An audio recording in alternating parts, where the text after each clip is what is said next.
मिथुन राशि वालों, क्या आपने कभी सोचा है कि मेरा जन्म मिथुन राशि में क्यों हुआ? मेरा ही क्यों?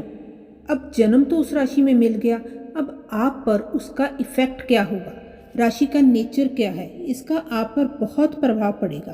अब भाई देखो, सीधी सी बात है कि आपकी शरीरक बनावट, नेचर, सोच, बहुत कुछ इस पर निर्भर करेगा कि आपकी राशि क्या है। क्योंकि आज हम मिथुन राशि के बारे में बात कर रहे हैं, तो हम इसका प्रभाव देखेंगे। अब हम सबसे पहले ये देखना है कि आपकी राशि के स्वामी कौन है, उनका काम क्या है, उनकी मित्रता किनसे है, उनकी दुश्मन कौन है। तो जो उस राशि के दुश्मन हैं उनके लॉर्ड के, तो उस राशि से आपकी भी कम ही बनेगी। जैसे मिथुन राशि का स्वभाव होगा, नेचर होगी, वैसे ही आपका, बशर्ते आपने सही राशि देखी हो। तो चलो हम बात करते हैं मिथुन के बारे में विस्तार से। अगर हम बात करें एलिमेंट्स के बारे में, तो मिथुन एयर एलिमेंट को रिप्रेजेंट करते हैं। लॉर्ड, अब हर राशि का एक लॉर्ड होता है, तो इस राशि का लॉर्ड है मरकरी यानी बुध। तो अब बुध को एक यंग प्लेनेट की तरह माना जाता है, मीन्स बच्चा। तो बच्चा आमतौर पे बहुत ज़्यादा बातूनी होते हैं, तो इनमें भी ये ज़रूर आया होगा कि ये भी बहुत बात करते हैं। ये बहुत जिज्ञासु होते हैं, इनको हर कोई चीज़ को जानने का अधिकार होता है। जैसे किसी भी चीज़ को क्या करना है, कैसे हुई, क्यों हुई, इतने क्वेश्चंस होते हैं इनके मन। देखेंगे कि जब कोई बच्चा मिथुन राशि में जन्म लेता है तो उसको हर किसी का प्यार मिलता है, घर में तो मिलता है, आस पड़ोस के लोग भी उसको पसंद करते हैं। मिथुन राशि वाले द्वि स्वभाव के होते हैं, तो ये द्वि स्वभाव के होने के कारण ये बचपन से ही इनको घूमने का शौक होता है, एक पैर अंदर एक पैर बाहर। कोई भी आ जाए, बस इनको बाहर जाना है, किसी भी कारण जाना है, लेकिन इनको जाना है।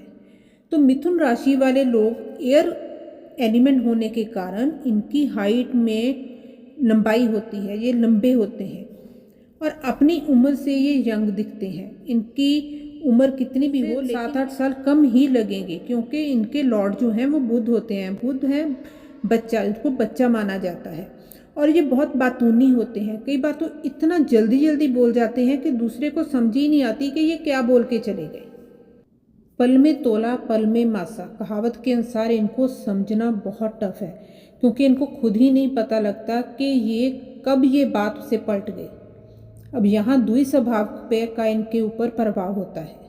ये दो डिसीजन में अटके रहते हैं, जल्दी डिसीजन नहीं ले पाते, सोचते रहते हैं यहाँ करूँ वहाँ करूँ, वहाँ करूँ यहाँ करूँ, बस इसी में अटके रहते हैं। मिथुन राशि वाले लोग हवा की तरह होते हैं, क्योंकि इनका एलिमेंट ही हवा है।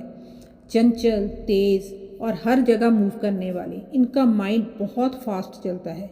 ये लोग ज़्यादातर सोच बात करने में और सीखने में इंटरेस्टेड रहते हैं। हाईली इंटेलिजेंट होते हैं और क्यूरियस होते हैं। हर चीज़ जानने की, जैसे मैंने पहले बोला, इनकी इच्छा रहती है। कम्युनिकेशन इनका बहुत स्ट्रांग होता है, अपनी बातों से दूसरे को प्रभावित कर लेते हैं। लोगों के बीच रहना पसंद करते हैं, इसीलिए ये सेंटर ऑफ अट्रैक्शन का कारण भी बनते हैं। मिथुन राशि वाले लोग बहुत ही जल्दी बोर हो जाते हैं, एक ही चीज़ में ज़्यादा टाइम ये टिक नहीं पाते। ये लोग तकनीकी ज़्यादा होते हैं, भूमि से जुड़े होते हैं, लेकिन थोड़े ज़िद्दी होते हैं। चंचल तो होते हैं लेकिन ज़िद्दी होते हैं, जिस चीज़ पे अड़ गए उस पे अड़ गए। अब हम बात करते हैं रिलेशंस के बारे में कि इनके रिलेशंस कैसे होते हैं। ये रोमांटिक होते हैं, लेकिन इमोशनल भी बहुत होते हैं। अपने इमोशंस के कारण ही ये हर उस बात को याद करते हैं जो इनसे अब दूर चली गई, जैसे कि अपने पास्ट को। ये अपने पास्ट में इतना ज़्यादा उलझे रहते हैं कि आगे का ना सोच के पास्ट को याद करते रहते हैं कि स्कूलिंग में मेरे साथ ऐसा हुआ, कॉलेज में मेरे साथ ऐसा हुआ।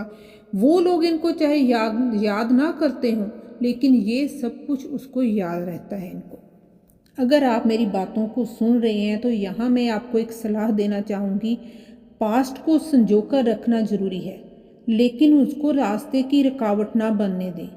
उससे सीख लें और आगे बढ़ जाएं। यहाँ एक बात और है कि आप विश्वास करते हैं बराबरी में। आपको लगता है कि जितना मैं प्यार उसको कर रहा हूँ या कर रही हूँ, तो सामने से भी मेरे को उतना ही मिले। अगर आपका रिलेशन है या आगे होगा, तो आपको सुंदर और चंचल पार्टनर मिलेगा। ब्रांड की बात करता होगा और पसंद भी करेगा। अगर मैरिज के बारे में बात करूं, जिनकी मैरिज हो गई है या होने वाली है, तो जो आपके हस्बैंड होंगे वो खुद को बहुत ज्ञानवान समझती होंगे। मीन्स मुझे सब पता है, मेरी बात ठीक है, तो मैं थोड़ा ज़्यादा होगा, लेकिन वो दिल के बहुत अच्छे पर्सन होंगे और आपको प्यार भी बहुत करेंगे। कैरियर में जो बात करूं तो मैंने जैसे पहले ही कहा कि ये लोग मेहनती बहुत होते हैं, इनको हर चीज़ मेहनत से मिलेगी, लेकिन ये उसको हासिल कर लेते हैं, फिर चाहे वो कैरियर हो, मनी हो या स्टेटस हो। वो कहते हैं ना भाई, मेहनत से हासिल किया है तो उसकी बुक्कत भी बहुत होती है, उसका इनको मलाल भी बहुत होता है। तो 35 के बाद लाइफ इनकी सेटल होनी शुरू होती है। मिथुन राशि वाले लोग ज़्यादातर बैंकिंग, कंप्यूटर, क्योंकि ये खोजी प्रकृति के होते हैं, टीचर, किसी चीज़ को जोड़ना तोड़ना, कैलकुलेशन, कोई भी ऐसा काम जिसमें थोड़ा जमा घटाओ का काम हो, वो काम ये करते हैं और उसमें ये सफल भी होते हैं। अब मैं जो बात करने जा रही हूँ वो आप लोगों के लिए बहुत ही इम्पॉर्टेंट है, लेकिन उससे पहले मेरे चैनल को लाइक, शेयर और सब्सक्राइब कर दीजिए अगर आपको लगता है कि मैंने जो बताया आपसे बिल्कुल मिल रहा है। तो आपका जो डायरेक्शन है वो है वेस्ट। इसका इफ़ेक्ट समझिए, ये सिर्फ एक सिंबल नहीं है बल्कि एनर्जी फ्लो को भी दिखाता है। पश्चिम दिशा का जो स्वभाव होता है ये सूर्य अस्त की दिशा है, इसलिए ये विचार, बदलाव और अनुभव से जुड़ी हुई है। मिथुन लोग जो होते हैं ये लोग हर एक्सपीरियंस से सीखते हैं और जल्दी बदलते हैं, इसीलिए ये मेहनती कहलाए जाते हैं। कम्युनिकेशन पर इसका प्रभाव पड़ता है, इसलिए मिथुन लोग naturally communication, networking, ideas exchange में स्ट्रांग होते हैं। और ये दिशा जो है ट्रैवल को भी दर्शाती है। वो काफ़ी मिथुन वाले लोग तकरीबन आपको अब्रॉड में मिलेंगे। आपको इस दिशा का सही उपयोग करना चाहिए। कैसे? अगर आप मिथुन से हैं तो पश्चिम दिशा में बैठ के पढ़ाई करें। काम करना कभी कभी बेनिफिशियल होता है वहाँ पे। अपने ऑफिस को अगर आप घर में से काम करते हैं तो पश्चिम दिशा में करें। पश्चिम दिशा जो होती है विश फुलफिलमेंट की भी होती है, तो आप वहाँ अपनी विश को बोल सकते हैं और बहुत जल्दी आपकी विश है जो देखना वहाँ पे पूरी होगी। कोई इंपॉर्टेंट डिस्कशन है, प्लानिंग है, वेस्ट फेसिंग करके गए, क्लैरिटी जल्दी मिलेगी। तो चलो आज मैं आपको आपके लक्की नंबर्स भी बतला देती हूँ। तो आपके लक्की नंबर जो सबसे मुख्य है वो है 5, इसके अलावा 3, 6 और 9।